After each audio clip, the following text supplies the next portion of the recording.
Hi there everybody, I'm Robin Retallick of the Law of Attraction Club, and this is our short weekly hangout that gives you a summary of our longer discussions this coming week.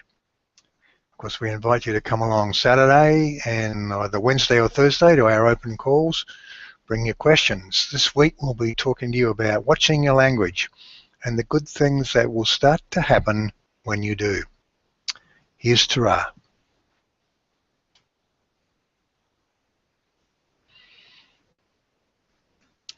And this is vBook 29.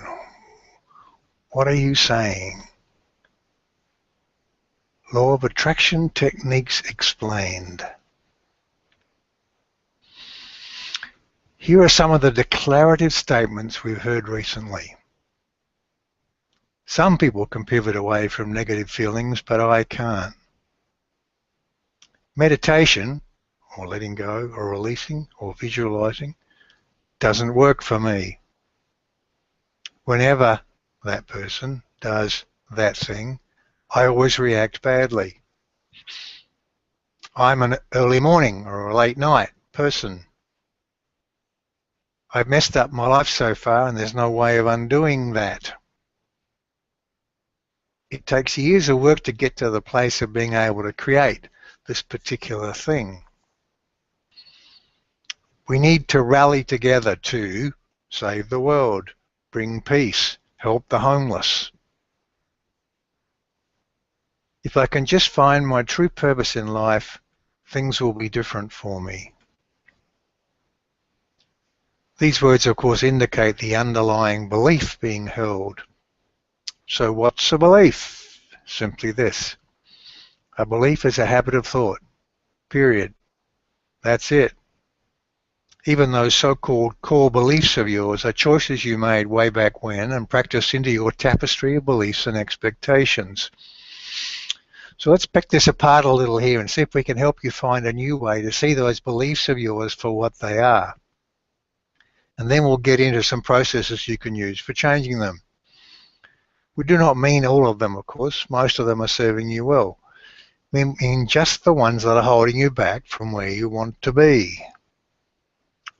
Let's start from the absolutes here because there is no other place to start. The absolutes are the foundation that sits fundamentally beneath everything. The absolutes are unchangeable. They are not a choice. They are independent of any of your stories. We describe them as three things.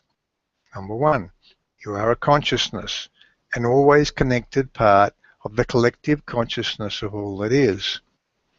2, what you believe causes a matching realm or context or world to surround you. And 3, everything beyond 1 and 2 is a choice. Let's be clear about number 3. By everything we mean everything. And yet as soon as we say that, we find that many of you immediately scale that back to just some of the options that you think you might have. So we challenge you here to think of something you're not a choice about. Let your mind go wild here. Think about aging, being born, the sun rising in the east, who you are, how old you are, time, gravity, extraterrestrials, atoms and molecules, the price of eggs, your next paycheck, global warming.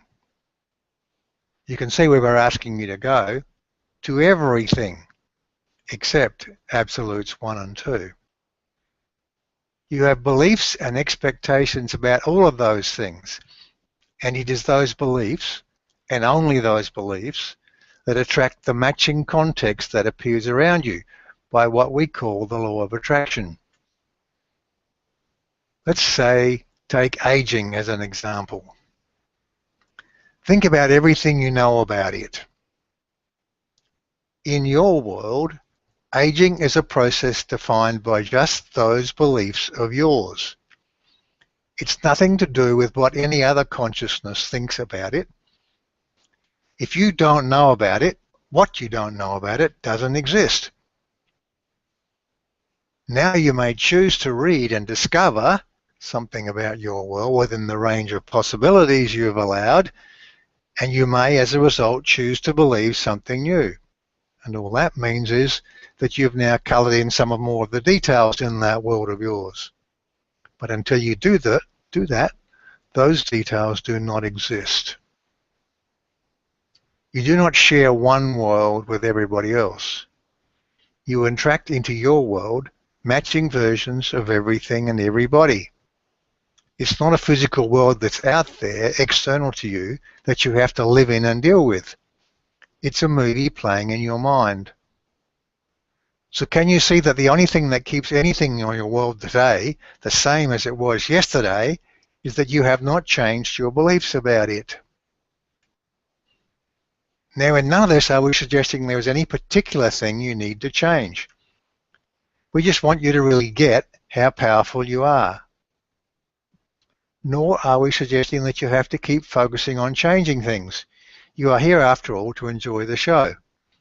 Here's what we are suggesting.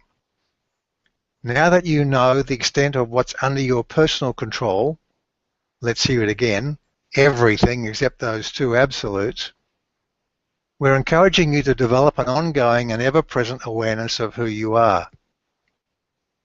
Be in the stands at the same time as you are on the field. Start to catch yourself making those declarative statements and begin to soften them. Give yourself some wiggle room. For example, instead of "some people can pivot away from negative feelings, but I can't," how about "some people pivot easily away from negative feelings, and so I know it's possible for me. I've declared myself into a place that's not true, not the true me. And with these new words and new thoughts, I'm beginning to declare myself into a new, improved version." The promise of the law of attraction is that there's nothing you cannot be, do, or have, and nothing you cannot change. Start to see this world of yours from the awareness of that truth. It takes some focus. But can you see that knowing the underlying truth of the nature of your creation does not help you to create the life you want if you allow yourself to persistently fall back into those old declarations? You are sort of saying, yes, I know how it works, but let me just stick with these old thought patterns. You can do better than that. Start with some simple things. Resolve to think last thing every night or first thing every morning about the day ahead. What do you expect? What would you like to expect? And if those old doubts emerge, see them for what they are. And just the very act of seeing them clearly begins their inevitable decline. So what are you saying? And why on earth would you declare yourself as powerless? Watch your language, and you'll see how it is that you're perpetuating those difficulties and problems. Start now. We've often said the better it gets, the better it gets. This new way of creative thinking can be really habit-forming if you'll just give it a chance to develop. As you stick with it, allow yourself to appreciate the little differences you can make. A little difference here and a little difference there, and soon you've stepped confidently into the role you came here to play.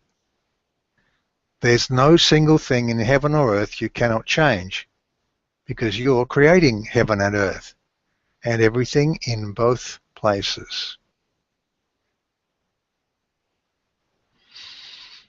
Okay, so as we said at the start here, join us Saturdays, 9 o'clock Pacific, or Tuesday or Thursday, and you can check us out at that events tab there. And if you'd like to engage with us, of course, we'd love to have you, and there's a couple of wonderful programs we have to engage with you and help you with all of this stuff if that's your desire. So come join us, let's have some fun.